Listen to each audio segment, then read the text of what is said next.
Existe um tecido social que tece a identidade, a comunidade e a estabilidade das pessoas.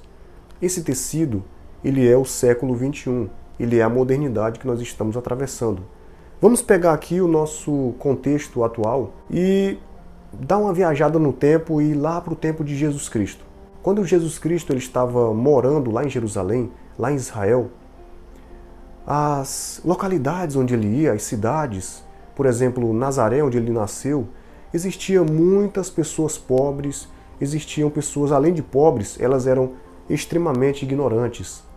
Tinham dificuldade até de conversar com as pessoas, elas não conseguiam falar bem. E essas pessoas elas eram desprezadas pelo sistema religioso da época. Um sistema religioso que tinha os fariseus, os saduceus, os essênios, ou seja, cúpulas religiosas, onde tinham homens especializados na teologia, filósofos, pessoas com uma boa retórica, com uma boa oratória. E aquela camada social mais baixa que Jesus Cristo gostava mais de estar com eles, era um grupo de pessoas que não sabia ler, nem escrever, nem se comunicar bem com as pessoas. E quando aquele grupo de pessoas tinham contato com alguns daqueles religiosos, eles ficavam com vergonha. Aqueles que eram especialistas nas Sagradas Escrituras, só eles eram dignos de entrar no céu. Ou seja, eles desprezavam uma camada social. Jesus, ele preferia estar com as pessoas mais pobres.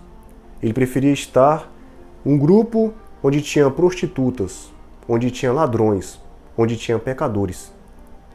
Ele ensinava para essas pessoas. Ele comia com essas pessoas. Jesus, ele não fazia acepção de nenhuma pessoa. A única divergência que Jesus Cristo criava era com esses religiosos. Então, voltando aqui, para o nosso contexto atual, para aquela época, nós vemos pessoas que não fazem parte assim, que não seguem a mesma religião que a nossa. A gente fica com raiva dessas pessoas. A gente vê uma prostituta, a gente já quer se afastar dela. A gente não quer, nossa, que pecadora, nossa, que mulher imoral, nossa, que pessoa imoral. Isso é muito sério. Porque a gente fazendo isso, a gente está colocando na condição dos mesmos fariseus que agiram em outrora, no tempo que Jesus Cristo estava aqui. A religiosidade, irmão, ela é um mal que contamina as almas das pessoas. Ao longo da história, desde o tempo de Cristo até o presente momento, onde tiveram os tempos medievais, a religiosidade fez com que houvesse guerras, fez com que muitas pessoas eram discriminadas, torturadas por um sistema, perseguidas por um sistema religioso.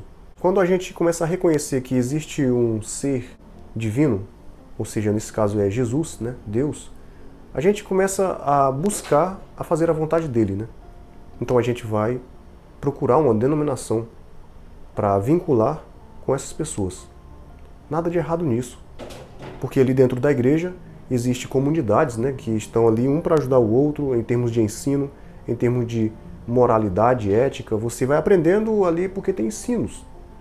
Tem também departamentos de assistência social que você ajuda outras pessoas.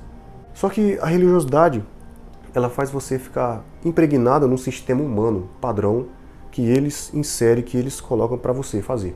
Eu não estou apontando nenhum tipo de denominação, mas vocês sabem que existe pessoas fanáticas, pessoas que não sabem, não conhecem as Escrituras.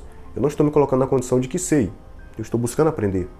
Mas o Evangelho de Jesus é muito mais vasto, muito mais complexo, porque você precisa amar as pessoas. Ele nos ensina a sermos pessoas melhores, ensina a gente a ser um bom cidadão, rumo ao progresso, rumo a uma vida que na sociedade as pessoas vão perceber a sua mudança. Mas quando a pessoa se apega à religiosidade demais, ele perde a paz, dependendo da denominação. Proíbe você de fazer muitas coisas. Então você fica preso, atrelado a um jugo que é vindo do próprio homem. Porque quando Jesus Cristo ele visitava prostitutas, olha só, uma prostituta. Se a gente vê uma prostituta hoje, entrando numa igreja, como será o atendimento? Como será a recepção? A religiosidade, irmão, ela aprisiona muitas pessoas. Eu não estou dizendo que existe apenas religiosos nestes templos, mas a gente precisa ter cuidado com a religiosidade e a gente deixar de fazer, de produzir, de frutificar, de expandir o evangelho e confundir o evangelho de Jesus com o evangélico do crente que hoje nós vemos por aí. Então por isso é legal a gente demonstrar frutos. Deixa que os frutos na nossa vida mostrem por si só. Discutir religião gera muito atrito, gera guerras, porque tem mentes que estão engessadas, bitoladas. Elas têm o conhecimento, elas têm a opinião formada e ali não tira, não se expande mais. Quando chega uma verdade, ela não quer saber, parte para a ignorância. E isso é muito contrário do que Jesus nos ensinou. Ide e pregai o evangelho por todo o mundo.